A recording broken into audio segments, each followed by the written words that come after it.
Yo, what up, man? Chris, somebody checking in, man. Back with the blog, man. Make sure that like button and subscribe button away, and I appreciate all the support. Hope you guys is having a good. I don't know what day y'all gonna get this blog, man. Tuesday, Wednesday, something like that. Wednesday, Thursday, we don't know. But Arsenal did the whole blog about fans are like 50% of the problem. I blogged about that already, talked about that. But he also kind of spun back. I guess they asked him about it again. He elaborated. And I'm always interested in conversations like this because it gives you a lot of insight on how ballers think, and I can appreciate that. So I'm gonna share two clips with y'all, one from Charlie Clips and one from Arsenal, how they're talking about preparing. And maybe we should do clips first. Let's go to clips. Okay, this is clips right here. It's a bunch of blogs saying boycott Clips, don't ever book them again. Don't book them, don't book them, don't book them, don't book them, don't book them. You want to hear something crazy? You know how many niggas choke for real? You want to know how many niggas go on stage and don't do good at all and there's no blogs about never booking them again? First of all, that's not true. When niggas go up there and BS, we always tell them don't book them again. I mean, we've been doing that with Twerk. We was doing that with Chess. You know what I'm saying? Like habitual people. We don't really care that you choke here or there or whatever. Like we understand mistakes happen and we not, Ace Amin is another person that we be on his bumper a lot. Heard he had a good battle with JC recently. I'll check that out. But these habitual people that are constantly getting booked by URL, constantly getting looks, and not showing up and performing, or just no showing, or just not having a good performance. We got blogs about them, my nigga. I don't. You don't see the twerk blogs. You don't see the chess blogs. Like these blogs out there, 40 bars. You know what I'm saying? You don't see these blogs. Stop playing victim clips and acting like this is all about you when it's not all about you. All right, let's continue. Do you know that every time they say this, I've beaten the nigga that's in front of me with the playing around and freestyling, and they never say for losing to Charlie Clips you shouldn't be booked no more? Because how did he beat you with that shit? I'm getting crucified for winning. Not getting crucified for winning. Let's be very, very clear. Heavy is who wear the crown, man. So, you have been given a lot of blessings in this battle rap culture. You've been given a lot of talent, and people expect a lot from you. So you are not crucified because you beat a nigga and you were freestyling, he wasn't. If you was a battle, I don't know, let's just say Gwitty, and Gwitty was rapping his ass off and you were freestyling and you beat Gwitty even with freestyles, you don't get no extra credit, bro, that you beat Gwitty with freestyles. You know what I'm saying? Maybe your freestyles happen to be better than Gwitty's writtens. And maybe you throw in some writtens here or there, and partial of it is written and part of it is freestyles, and you may manage to win anyway. You are being criticized because you are not giving an A effort on something people are paying for to see. So unfortunately for you, you are battling yourself and your own effort. So when you come out and you beat A-Verb and you beat them 3-0 at Summer Madness, and then you spin the blogs, Sirius Jones, and then Big T and X Factor and all these people early on, we look at you like, oh, Clips is great. And then when you take battles and unprepared, I don't even really know why you did this blog, because you do have a lot of blogs where you are saying that we're going to get the real clips now. We're going to get the prepared clips. We're going to get a clip that's focused. So if you are saying that even about yourself, why are you doing a blog acting like bloggers are just on your bumper for no reason? You even have blogs where you said, yeah, I know how fans feel. They're upset. I'm going to focus. I'm going to do my best. I'm going to do that. You have that. ARP, when you battle Rosenberg Raw, ARP basically had in your contract that you couldn't freestyle. Why did that happen? It happened. I can't even remember the battle you had. You had a battle. You were freestyling. It was on your bumper. And it was ARP put it in your contract that you couldn't freestyle as a way to kind of promote the battle and say Charlie Clips has, it's in his contract that he won't freestyle. That came because you had a bad battle. I don't remember who you battled, but you battled somebody and you messed up ARP's rollout for you and Rosenberg Raw, and he put that in the contract. So if all of these things are going on, why would you just be like, oh, why would you be sitting up here playing victim? Like bloggers are just picking on you We beloved you when you came out. We loved you when you battled X Factor and rap hella long and 20-minute rounds and all this kind of stuff. We loved you when you went to Chicago with Big T and all this kind of stuff. Sirius Jones and everybody else, Verb and everybody else. We loved all them battles. So you weren't someone that was disliked that we just turned on. You just started having bad performances. You let Av beat you, and some of these other people just have their way with you or whatever in terms of in that ring, just not preparing and not caring. That stuff like that happened. These things happen, and fans criticize you because you are one of the GOATs of battle rap. And unfortunately, you don't get a chance to be some guy that chokes or whatever, and he's a brick. And you be like, oh y'all, why is no people blogging about Coach Corleone? He chokes all the time, or whoever the brick is, or Caution, or whoever, because they're not Charlie Clips, bro. They're not Charlie Clips. They're not headlining Summer Madness and headlining Gnome and headlining T-Top's card and all this. They don't have what you have. We are not buying pay-per-views for no Coach Corleone, bro. We're buying pay-per-views for Charlie Clips, and when we don't get the A+ Charlie Clips, or at least the B-, we're upset. That's what you're battling. You're battling your history, bro. You're battling yourself. You're battling with your own performance. Ain't our fault you went to a level 10.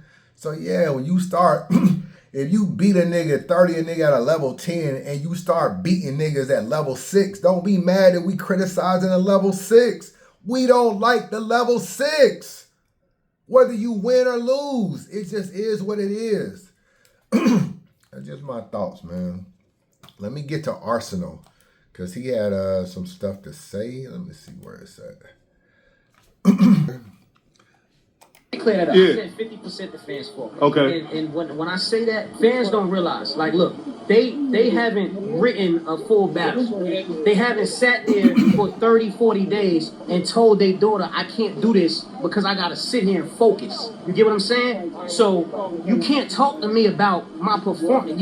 Fans will sit there. You can get one line. You can f up on one line. And a fan will tell you, you took it light. You ain't prepared. You played. Like, who the f are you to criticize? Do you know how long I sat and I did this out of my life? I pushed shit aside to sit here and entertain y'all. I'm doing this to entertain y'all. And I'm giving y'all my best. And because I might forget a line or stumble over a word, y'all feel like, oh, he ain't prepared. He ain't. Bro, for example, me versus Murder Mook.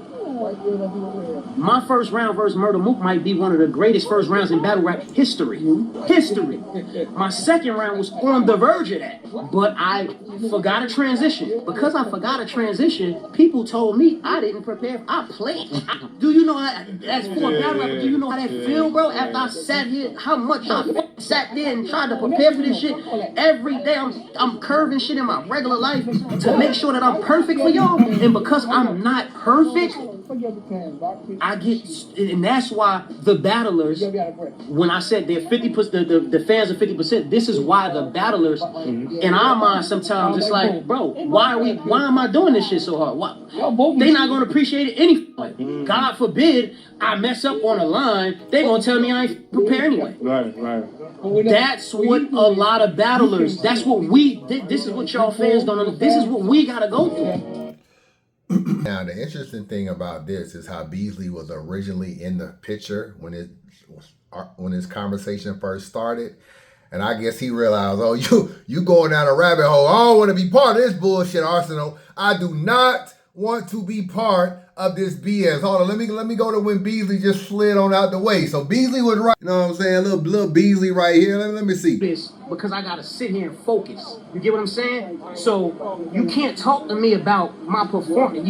Fans will sit there. You can get one line. Yeah, Beasley was like, bullshit, Arsonal. Go ahead on with that BS. You ain't gonna catch me co-signing, paying you niggas, and you niggas are not prepared.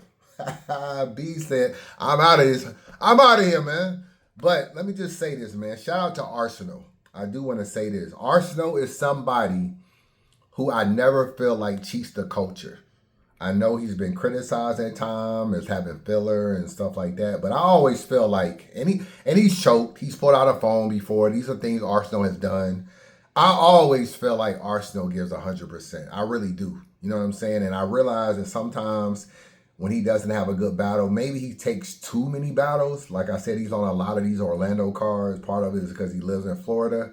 Probably easy for him to get there, and probably driving distance or whatever. So he's on a lot of cards just from a logistic standpoint. But he may be overbooking himself sometimes and not having enough time to prepare. But I never feel cheated from an Arsonal performance. So Arsonal, not a problem in battle rap. He's not one of these guys that's a problem in battle rap. But this is like an interesting conversation to get into the psyche. And do I feel like slip-ups or stumbles should be criticized? It probably is really hard to get up here and write 3 rounds and remember. It's it's a lot of stuff that can throw you off, bro.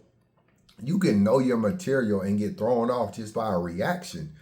You know what I'm saying? You can throw it off a reaction, stuff happening in the crowd, smack. Hey man, hold it down, hold it down, hold it down. Hey, no cameras, no camera. Hey, no recording. In your mind, you like, where the fuck was I at? I was saying, I'm gonna grab the blicky and do this. You try to remember where you at. Overreacting.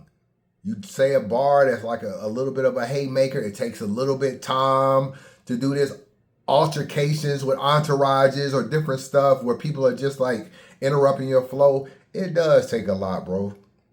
I took speech class when I was in high school, and I used to hate when the teacher used to be like, yo, stand up, give us your name, where you from, what you want to be when you grow up. And we used to read everything out in the public. We'd have a report. We had to stand up and read it to the whole class, all that kind of stuff. That stuff can be a little nerve-wracking. I got to keep it real with you. I'm not the best at giving speeches, and I don't really like giving speeches and stuff. So I know this is what they sign up for, but it can be. I do think it's very difficult to draft material and deliver it to an audience. I definitely think that, especially if you don't have that stuff completely down and you don't have the ability to kind of go in and out your bars like DNA. I definitely feel like it could be a challenge. But with that being said, there are still people that just abuse it. Ars, if I'm gonna be real with you, and you know, Ace Amin is one of them. 40 Bars is one of them.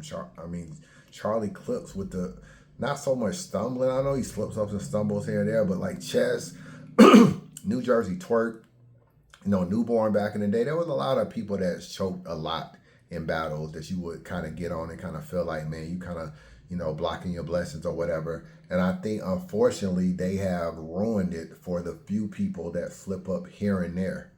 Everybody don't slip up, but the people that slip up here and there, they make it bad for all those guys. Because there are a lot of battlers that don't slip up, and then you slip up one time and you be like, man, it's crazy. He wasn't prepared. When Arsonal, I think, slipped on a word in the second round versus Murder Mook, I definitely didn't think he wasn't prepared. This is Mook he's standing in front of, bro. It's the pressure is on. You in Detroit, where, you know, he just had the shotgun shit. I thought you didn't know Suge. All that kind of stuff. This is probably the second time he been in Detroit and actually battled in Detroit. It's a lot of pressure, man. You know Mook ain't gonna mess up. Mook be doing this stuff backwards and forwards, and he slipped up, but I didn't think he wasn't prepared. So even people carrying that narrative, it's just unfortunate. But I wanted to share this with y'all because this is how a lot of people think, and I think Arsonal is just being honest. But I do think it's just a few bad apples that have ruined it for everybody. And now when we see somebody choking, stumbling, especially if it's more than like 2 or 3 battles, they get labeled as a choker or a stumbler. Niggas can have 20 battles and only choke and stumble in 4, which is a kind of a low percentage. But at the same time, niggas gonna be like, oh yeah, that nigga's a choker. He's a this, he's a that. He's just gonna get labeled that way. And unfortunately, niggas will turn a stumble into a choke and a slip up into a choke, make you lose your entire round when really it was just a slip up or a stumble. You slipped up, you got back into your material in 4 to 5 seconds. You should be able to keep moving. Maybe dock some points away, but keep moving. Not an automatic loss of a round. But nowadays, any slip up, any stumble, people be damn it. Oh, he gave up that round. And if you a battler, you probably looking like, man, the rest of my round was fire though.